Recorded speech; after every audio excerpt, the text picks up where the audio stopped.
दर्शकों ब्रेक तो बाद थोड़ा स्वागत है जी। डॉक्टर साहब साडी पहली ईमेल आई है दीप सिंह जी दी। ये लिखते हैं वाहिगुरू जी का खालसा वाहिगुरू जी की फतेह। मैं तुहाडा धन्नवादी हाँ कि तुसीं मेरी पहली ईमेल का जवाब दिता अते मैनूं सही सलाह दित्ती। बहुती वारी लोगों के दिमाग 'च गल्लां तां बहुत हुंदियां हन पर उन्हां नूं ये नहीं पता हुंदा कि वो साझियां किस नाल करन, किस कोलों पुछन। मैं खुशकिस्मत हाँ कि मेरे कोल तुहाडे जिहा भरोसेयोग सोर्सिस है जिन्हां तों मैं जवाब पुछदा हाँ। तुसीं मेरी गल भी समझदे हो, तुसीं सही हो। मेरा निशाना सिर्फ आज़ादी ही है। मेरे मरण तो पहला मैं उत्थे साह लैना चाहता हाँ। जिवें तुसां कहा सिखां नूं पढ़न दी आदत ही नहीं है। मैं अपनी पढ़ाई दोबारा शुरू की है तां जो मैं तुहाडे तरह ही बन सकां। रब राखा चढ़दी कला च रब रखे। जी डॉक्टर साहब। वीर दीप सिंह जी का बहुत बहुत धन्नवाद। उन्होंने सानू दोबारा लिखिਆ। उन्होंने पहली लिखत ਨੂੰ ਅਸੀਂ ਰਿਸਪੌਂਡ ਕੀਤਾ ਸੀ जी। ਉਹਨਾਂ ਨੂੰ ਲੱਗਦਾ ਵੀ ਅਸੀਂ ਸਹੀ ਸਲਾਹ ਦਿੱਤੀ ਹੈ। ਬੜੀ ਖੁਸ਼ੀ ਦੀ ਗੱਲ ਹੈ ਕਿ ਉਹਨਾਂ ਨੇ ਆਪਣੀ ਪੜ੍ਹਾਈ ਦੁਬਾਰਾ ਸ਼ੁਰੂ ਕੀਤੀ ਹੈ ਔਰ ਮੈਂ ਸਮਝਦਾ ਹਾਂ ਵੀ ਅੱਜ ਹੀ ਮੇਰੀ ਪੰਜਾਬ 'ਚ ਕਿਸੇ ਯੰਗਸਟਰ ਨਾਲ ਗੱਲ ਹੋ ਰਹੀ ਸੀ ਤੇ ਉਹਨਾਂ ਨੂੰ ਮੈਂ ਇਹੀ ਕਿਹਾ, ਮੈਂ ਕਿਹਾ ਕਿ ਵੀ ਅੱਜ ਜਦੋਂ ਜਿਸ ਚੈਲੰਜ ਨੂੰ ਅਸੀਂ ਫੇਸ ਕਰ ਰਹੇ ਹਾਂ ਰਾਦਰ ਮਲਟੀਪਲ ਚੈਲੰਜਸ, ਇਸ ਦਾ ਕੋਈ ਕੁਇਕ ਫਿਕਸ ਤਾਂ ਨਹੀਂ ਹੈ लेकिन एक गल यकीनी है भी सानू अपने बच्चे बच्चियां नू जिहड़ा है वो टॉप ऑफ द लाइन तालीम, वो भावें डॉक्टर्स इंजीनियर्स तो है ही ने, इस पासे ध्यान भी हुंदा है, पर वकील, पोलिटिकल साइंटिस्ट, आर्टिस्ट, जर्नलिस्ट, ये सारे फील्ड जिहड़े ने उन्हां दे विच सानू बच्चियां नू एनकरेज करना चाहिए ਤਾਂ ਕਿ ਜਿਹੜੇ ਚੈਲੰਜਸ ਅੱਜ ਨੇ ਕੱਲ੍ਹ ਨੂੰ ਹੋਰ ਵੀ ਆਉਣਗੇ ਉਹਨਾਂ ਨੂੰ ਉਹ ਕਰ ਸਕਣ, ਫੇਸ ਕਰ ਸਕਣ। ਉਹਦੇ ਲਈ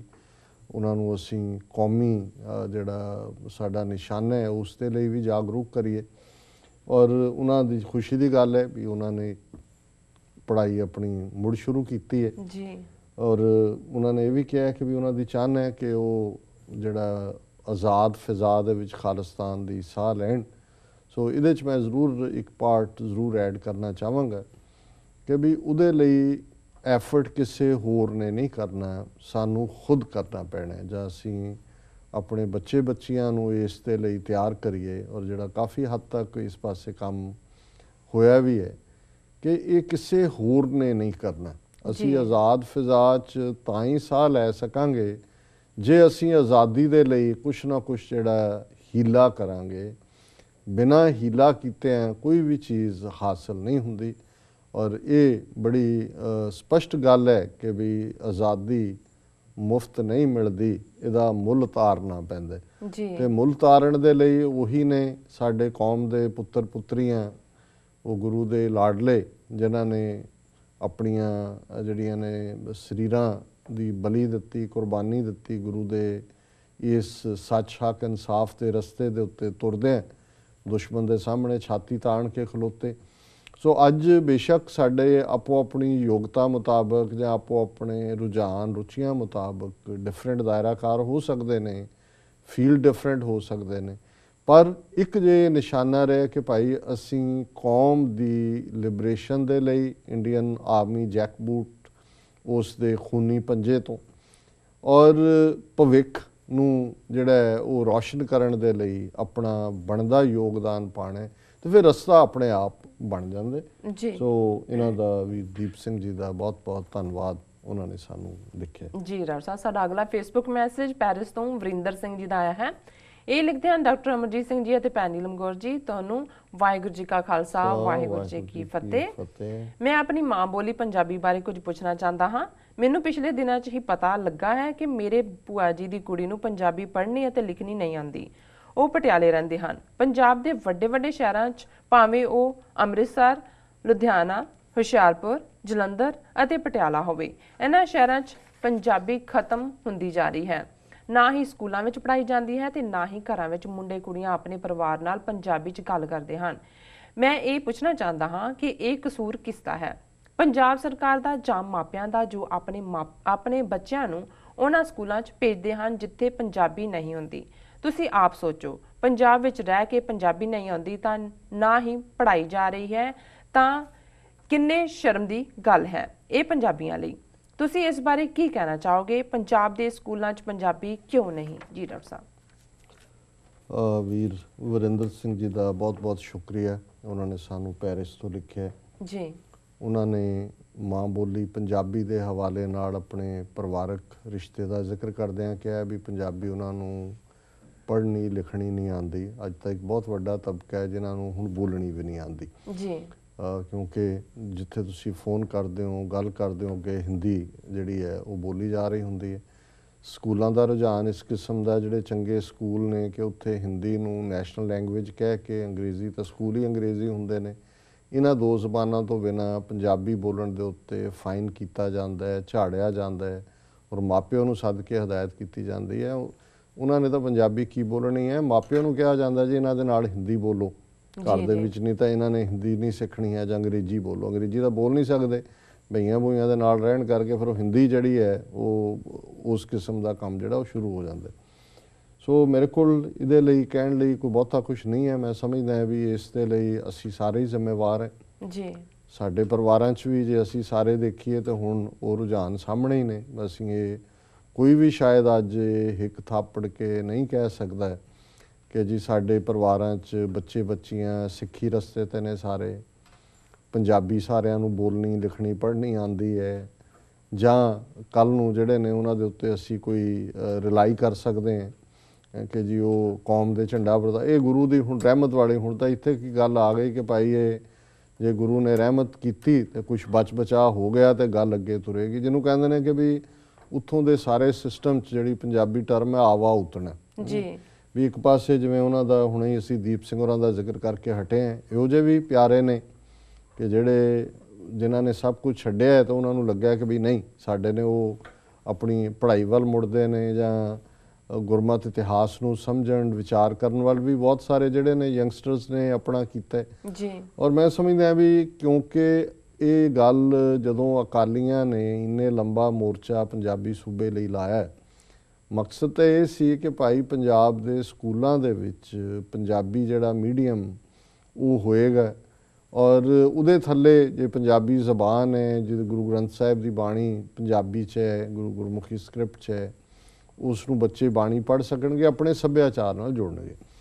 ਪਰ ਇਹਨਾਂ ਦਾ ਤਾਂ ਇੱਕ ਪਾਵਰ ਹਥਿਆਰ ਤੱਕ ਸੀ। ਇਹ ਤਾਂ ਲਛਮਣ ਸਿੰਘ ਗਿੱਲ ਦੀ ਇੱਕ ਹਿੰਮਤ ਹੈ ਕਿ ਉਹਨੇ ਪੰਜਾਬੀ ਨੂੰ ਘੱਟੋ ਘੱਟ ਸਿੰਬੋਲੀਕਲੀ ਰਾਜ ਭਾਸ਼ਾ ਬਣਾ ਦਿੱਤਾ। ਨਹੀਂ ਤਾਂ ਜਿਹੜੀ ਪਹਿਲੀ ਅਕਾਲੀਆਂ ਦੀ ਸਰਕਾਰ ਬਣੀ ਜਸਟਿਸ ਗੁਰਨਾਮ ਸਿੰਘ ਦੇ ਥੱਲੇ, ਉਹ ਤਾਂ ਇੰਨਾ ਵੀ ਡੇਅਰ ਨਹੀਂ ਸੀ ਕਰ ਸਕੇ ਕਿ ਵੀ ਉਹ ਪੰਜਾਬੀ ਲੈਂਗੁਏਜ ਐਕਟ ਜਿਹੜਾ ਉਹਨੂੰ ਲਾਗੂ ਕਰਵਾ ਦੇਣ। ਅਤੇ ਜਨਸੰਘੀ ਜਿਨ੍ਹਾਂ ਦੇ ਨਾਲ ਉਦੋਂ ਵੀ ਅਕਾਲੀਆਂ ਦੀ ਯਾਰੀ ਸੀ ਅਤੇ ਅੱਜ ਵੀ ਆ ਹੁਣ ਮਾਘੀ ਦੇ ਮੇਲੇ ਦੇ ਉੱਤੇ, ਕਿਉਂਕਿ ਇਹ ਜਿਹੜਾ ਤੁਸੀਂ ਜਿਵੇਂ ਪਹਿਲਾਂ ਵੀ ਕਿਹਾ ਸੀਗਾ ਮਾਘੀ ਦਾ, ਕਿਉਂਕਿ ਮੁਕਤਸਰ ਨੂੰ ਉਹਨੂੰ ਕਹਿੰਦਾ ਹੀ ਨੇ ਮੇਲਾ ਮਾਘੀ ਮੁਕਤਸਰ ਜੀ, ਕਿਉਂਕਿ ਮੇਲਾ ਲਾਉਣ ਦੀ ਗੱਲ ਮਾਘੀ ਦੇ ਦਿਨ ਦੇ ਉੱਤੇ ਮੁਕਤਸਰ ਦੇ ਨਾਲ ਜੁੜੀ। ਹਾਲਾਂਕਿ ਇਹ ਜਿਹੜਾ ਸਾਰਾ ਵਾਕਿਆ ਹੋਇਆ ਇਹ ਗਰਮੀ ਦੇ ਮਹੀਨੇ 'ਚ ਹੋਇਆ, ਸ਼ਾਇਦ ਜੂਨ ਦੀ ਕੋਈ ਤਰੀਕ ਹੈ ਨਾਨਕਸ਼ਾਹੀ ਕੈਲੰਡਰ 'ਚ ਫਿਕਸ ਵੀ ਕੀਤੀ ਹੋਈ ਹੈ। ਹੁਣ ਇਹਨਾਂ ਦਾ ਜਿਹੜਾ ਉੱਥੇ ਬਾਦਲ ਨੇ ਮੇਲਾ ਮਾਘੀ ਦੇ ਉੱਤੇ ਨਾਲ ਉਹ ਬੀਜੇਪੀ ਵਾਲੇ ਵੀ, ਹੁਣ ਇਹਨਾਂ ਨਾਲ ਕੋਈ ਅੰਦਰ ਖਾਤੇ ਆਪਸੀ ਸਮਝੌਤਾ ਹੋ ਗਿਆ ਲੱਗਦਾ, ਕਿਉਂਕਿ ਅਮਿਤ ਸ਼ਾਹ ਨੇ ਅੰਮ੍ਰਿਤਸਰ ਦੀ ਰੈਲੀ ਕੈਂਸਲ ਕੀਤੀ ਅਤੇ ਉੱਥੇ ਪਹੁੰਚ ਵੀ ਗਏ। ਪਹਿਲਾਂ ਸੀ ਵੀ ਨਹੀਂ ਜਾਣਗੇ ਅਤੇ ਉਹ ਕਹਿ ਰਿਹਾ ਜੀ ਦੇਖੋ ਸਾਡੀ ਤਾਂ ਯਾਰੀ ਕਦੇ ਟੁੱਟਣ ਵਾਲੀ ਨਹੀਂ, ਇਹ ਦੇਖੋ ਮੀਡੀਆ ਨੇ ਕੈਸਾ ਪ੍ਰਚਾਰ ਕੀਤਾ ਸੀ, ਕਾਂਗਰਸੀ ਜਿਹੜੇ ਨੇ ਉਹ ਅਫਵਾਹਾਂ ਛੱਡੀਆਂ ਸੀ, ਆਹ ਦੇਖੋ ਹੁਣ ਅਸੀਂ ਇਕੱਠੇ ਬੈਠੇ ਹਾਂ, ਅਸੀਂ ਨਹੀਂ ਜਾਂਦੇ ਕਿਤੇ ਜੀ। ਔਰ ਸੁਖਬੀਰ ਬਾਦਲ ਇੱਕ ਦਿਨ ਪਹਿਲਾਂ ਬੜਕ ਮਾਰ ਰਿਹਾ ਸੀ ਕਿ ਜੇ ਅਸੀਂ 25 ਸਾਲ ਰਾਜ ਕਰਾਂਗੇ। ਸੋ ਅਸੀਂ ਸਮਝਦੇ ਹਾਂ ਵੀ ਇਹ ਲਾਣਾ ਜਿਹੜਾ ਹੈ ਇਹ ਸਭ ਤੋਂ ਵੱਡਾ ਜ਼ਿੰਮੇਵਾਰ ਹੈ ਜੋ ਅੱਜ ਸਿੱਖੀ ਦੀ ਦੁਰਦਸ਼ਾ ਹੈ, ਜਿਹੜਾ ਪੰਜਾਬ ਦੀ ਜਵਾਨੀ ਡਰੱਗਸ ਦੇ ਹਵਾਲੇ ਹੈ ਔਰ ਜੋ ਪੰਜਾਬੀ ਜ਼ਬਾਨ ਦਾ ਹਾਲ ਹੈ।